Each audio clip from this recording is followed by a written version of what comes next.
Olá, caríssimos e caríssimas.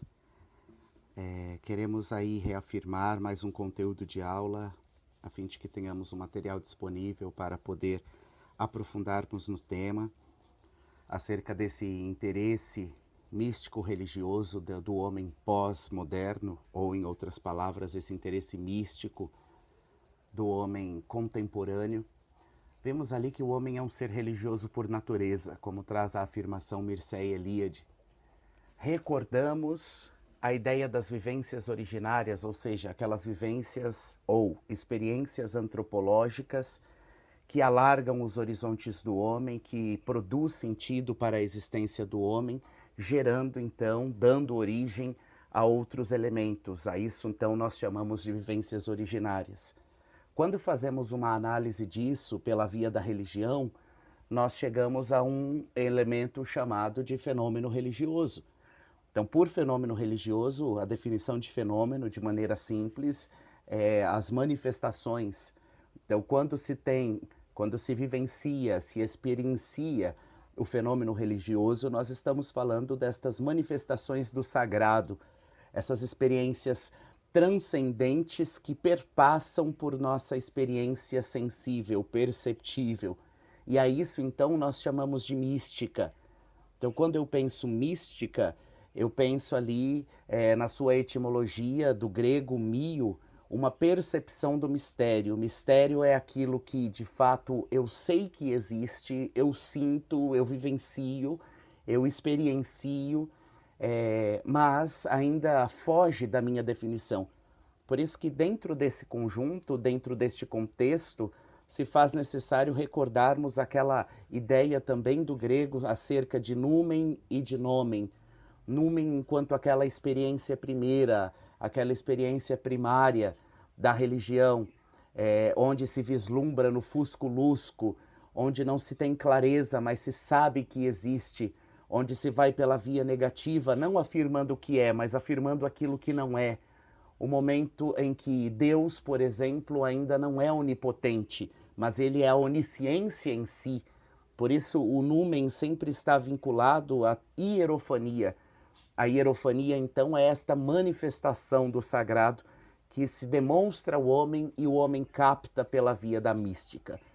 Quando, então, no aprimoramento desta experiência, nós chegamos ao nomen, nós, então, já não vamos mais pela via negativa, mas agora vamos pela via positiva, onde nós acolhemos um nome, onde nós atribuímos características, atribuímos adjetivos, portanto, avançamos de uma hierofania para uma teofania.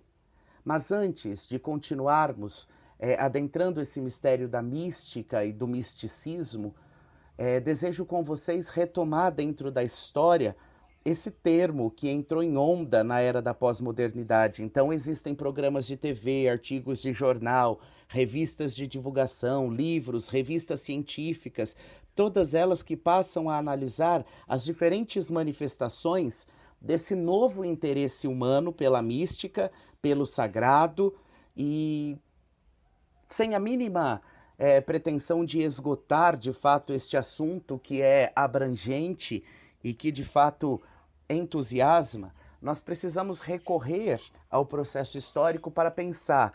A modernidade, por exemplo, a modernidade é originada ali de um processo que tem início lá no século XVI, quando então a humanidade passa a reclamar cada vez mais a sua autonomia. Nós poderíamos dizer que a modernidade é fruto do movimento que deu origem à Revolução Francesa. Não propriamente da Revolução Francesa, mas daquele movimento que vai fomentar e fazer acontecer a Revolução Francesa e que posteriormente culminará na chamada Revolução Industrial lá no século XVIII. Precisamos recorrer aqui ao pai da modernidade, ao pai do racionalismo, a René Descartes, a sua afirmativa clássica do penso, logo existo, a importância dada ao pensamento, e o pensamento enquanto elemento primário, essencial, necessário para se trazer à existência as coisas. Então, dentro deste elemento racional de René Descartes, que celebra um triunfo da razão e que empurra a fé dentro desse período da modernidade para as periferias, essa autonomia do homem, ela vai recebendo então agora uma civilização industrial onde nós então vamos vivenciando o fenômeno do secularismo. Então, se estamos no período da racionalidade, se esse movimento da história, esse movimento filosófico, esse movimento humanístico tem em vista de fato criticar tudo aquilo que foi o período medieval e a forma de pensar, as interferências religiosas, quando falamos desse fenômeno do secularismo, nós estamos falando que, na verdade, tudo o que há deve partir da imanência. Então, por imanente, entendemos a concretude das coisas, aquilo que de fato é concreto das coisas, descartando tudo o que é transcendente, descartando tudo o que é metafísico. Inclusive, nesse contexto da modernidade, há uma renúncia do conceito de imago Dei. Não aceita-se que o homem é a imagem de Deus, mas aceita-se que o homem é a sua própria imagem e ele é tudo aquilo que ele de fato pode e quer ser. Renuncia-se o conceito de imago Dei, recusa-se a transcendência e com isso a religião passa a ser simplesmente um aspecto privado. A religião passa a ser simplesmente um aspecto particular de cada um. Adentrando o período da pós-modernidade, levando em consideração que a modernidade entrou num processo de crise, levando em consideração que a modernidade já não funcionava mais de acordo com o funcionamento dos tempos, então a chamada pós-modernidade, ou em outras palavras, a contemporaneidade, iniciada lá no século XX, ela vai se caracterizar justamente por essa decepção frente a esse imenso racionalismo e todos os avanços científicos e técnicos que foi conquistado dentro desse período. Então essa decepção tem a sua razão de ser ao considerar que a situação encontra-se cada vez pior dentro do meio ambiente, surgiram guerras, as experiências atômicas, as injustiças, as distâncias crescentes entre pobre e rico, o fracasso de muitas daquelas visões otimistas, ou seja, avançamos tanto em ciência, avançamos tanto em técnica e acabamos criando cada vez mais uma separação da família humana, do corpo humano, do ser humano, separação entre humano e humano, humano e Deus, humano e natureza. Nem mesmo as ideias socialistas, seja o socialismo utópico ou o socialismo científico, o socialismo utópico enquanto esta tendência diplomática de combater o capitalismo aos poucos pela via da negociação até instalarmos um socialismo, ou então o socialismo científico de Marx e Engels, que se mostraram ali irrealizáveis, partindo daquela ideia da revolução do proletariado.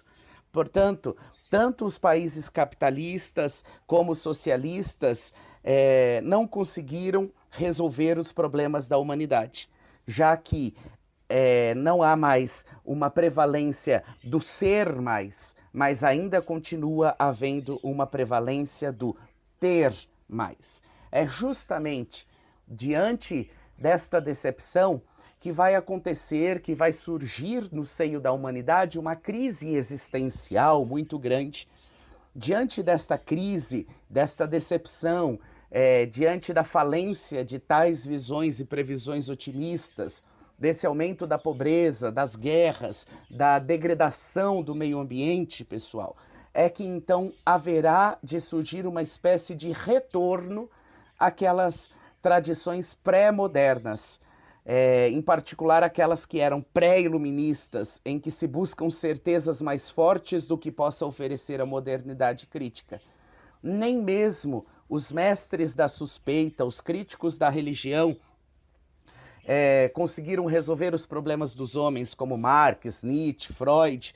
Na verdade, o ser humano, diante deste processo da pós-modernidade, encontra-se confuso, desorientado pela negação, pelo fim do aspecto religioso, e agora se depara com um processo de superoferta das igrejas, de orientações religiosas.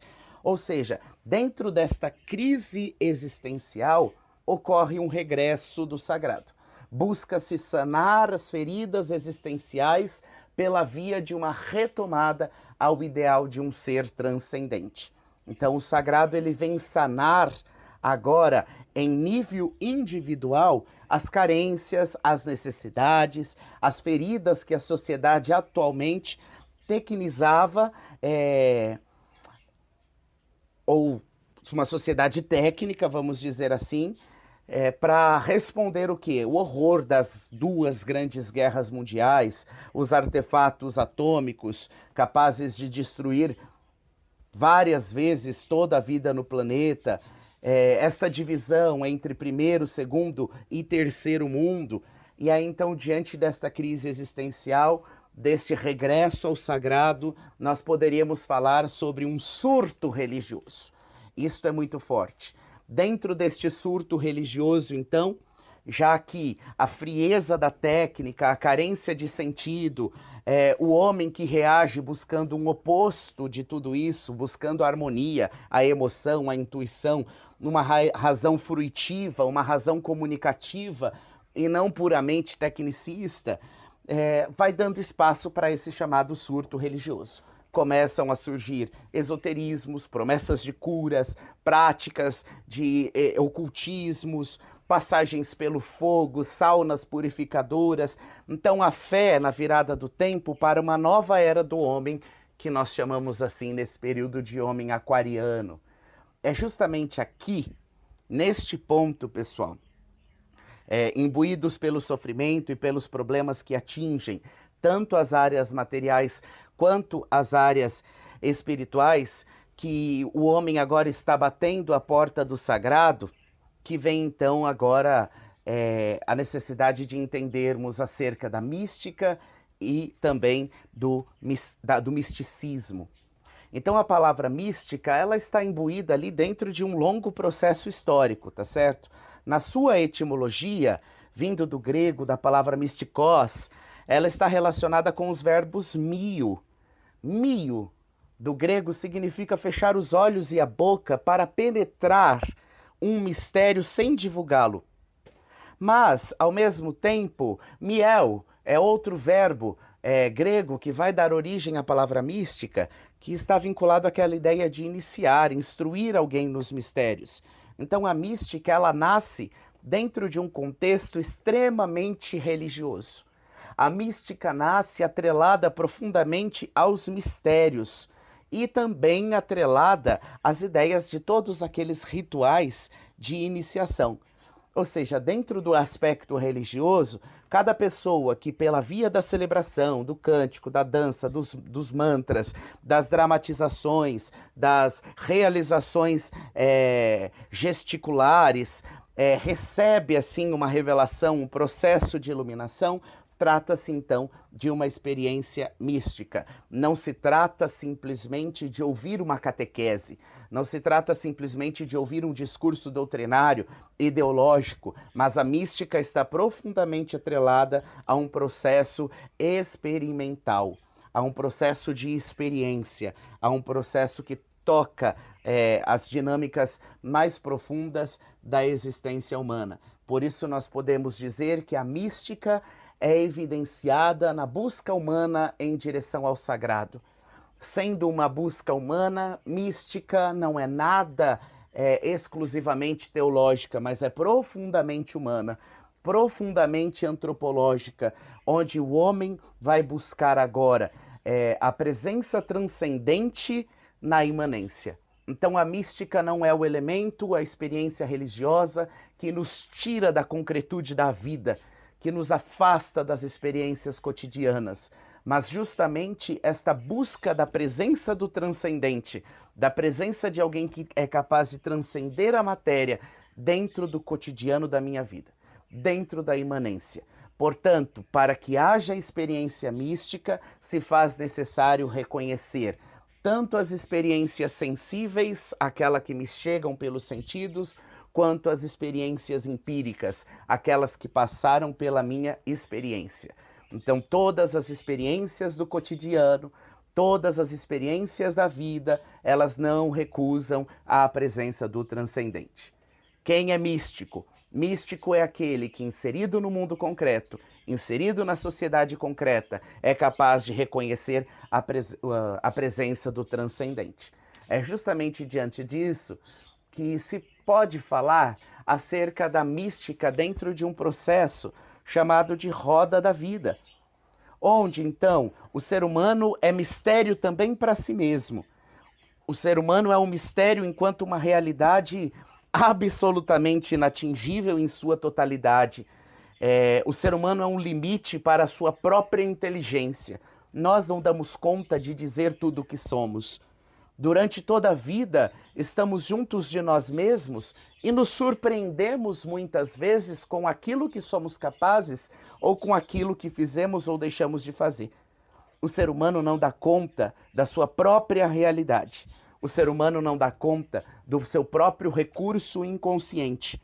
Então, em termos antropológicos, partindo da natureza antropológica do homem, poderíamos dizer, pessoal, que o homem se depara com esta roda da vida, com esse núcleo da vida que irradia para todos os lados, para que a mística seja vivenciada, para que a mística seja efetiva. E aqui eu não estou falando acerca de uma religião específica, eu estou falando de fato acerca de um elemento bastante concreto da nossa existência, um elemento bastante concreto da vida, para que de fato uma experiência mística aconteça. Nesta roda da vida é preciso nunca deixar de olhar para trás e reconhecer todas as histórias que marcaram a minha existência até este momento.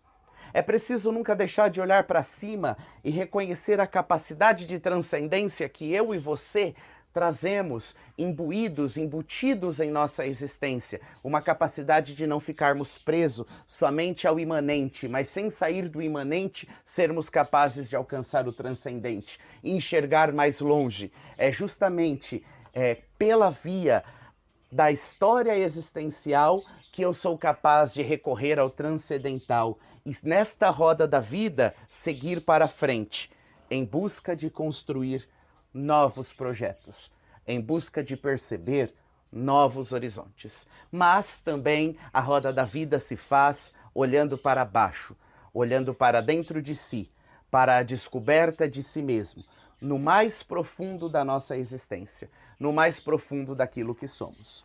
Pesquisadores, teólogos, antropólogos, filósofos, psicólogos vão afirmar nesse quesito acerca da mística, uma possível distinção, mas não se trata uma distinção isolada, trata-se de um reconhecimento distinto que está inserido dentro de uma grande engrenagem. No que se refere às formas da mística, então, podemos falar sobre a mística cósmica, que se trata justamente dessa redescoberta daquilo que sou, mas também a redescoberta do ser divino no cosmos, na natureza, no universo, em tudo aquilo que existe. A mística cósmica vincula o homem ao reconhecimento do belo, do natural, ao reconhecimento do imanente, pela via também do transcendente. Trata-se então de um exercício de não buscar Deus no mistério, de não buscar o ser divino no invisível, mas reconhecer o ser divino como uma manifestação visível, plena, harmoniosa e presente em tudo que há. A mística psicológica está voltada para o interior religioso, onde se busca então um processo de autoconhecimento, mas também um processo de realização. Esta mística psicológica ela é muito recorrente nas tradições orientais, dentro daqueles ideais de karma, daqueles ideais do processo de iluminação, meditação, nirvana, moksha, por fim, um processo que me leva a me autoconhecer, a me autorrealizar, a me livrar do sofrimento e da dor. Por fim, a mística dialógica, ela implica então em comunicar essas experiências, não ficar fechado em si mesmo, mas é uma experiência que ecoa, uma experiência que vai para além de mim, uma experiência que tem em vista alcançar o outro. Então, por isso que falamos de uma mística dialógica, muito recorrente, sobretudo, na tradição judaico-cristã. Portanto, na tradição judaico-cristã, os seus fiéis chegam por qual via? pela via da mística dialógica, receberam a comunicação, receberam de fato o testemunho daqueles que experienciaram, aqueles que fizeram experiências. Diante de tudo isso, professor e caríssimo aluno, qual a distinção entre mística e misticismo? Poderíamos falar que o misticismo é composto de duas formas, na forma degenerada e na forma positiva, ou também, assim chamada, na forma de sua aplicação.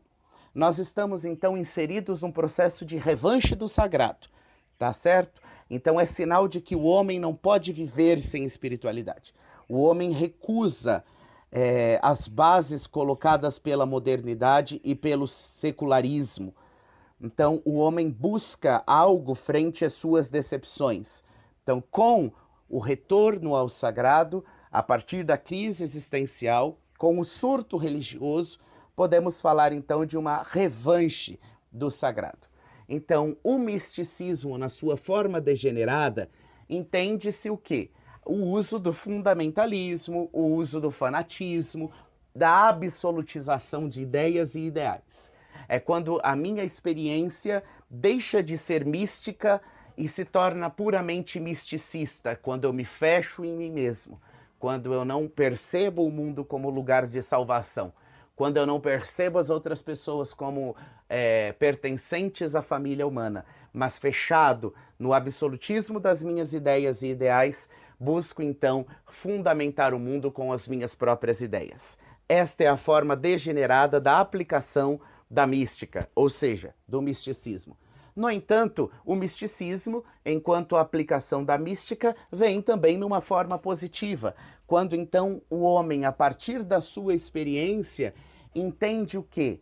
Entende que o fato de conversar com pessoas de experiências diferenciadas, estabelecer um diálogo interreligioso, não é sinônimo de recusa, de renúncia da sua própria identidade. O fato de estar aberto à experiência do outro não tira de mim a minha própria experiência. Portanto, o misticismo, ou seja, a vivência da mística na sua forma mais positiva, trata-se desta superação da intolerância religiosa, tão necessário, tão urgente para os dias atuais em todo o lugar.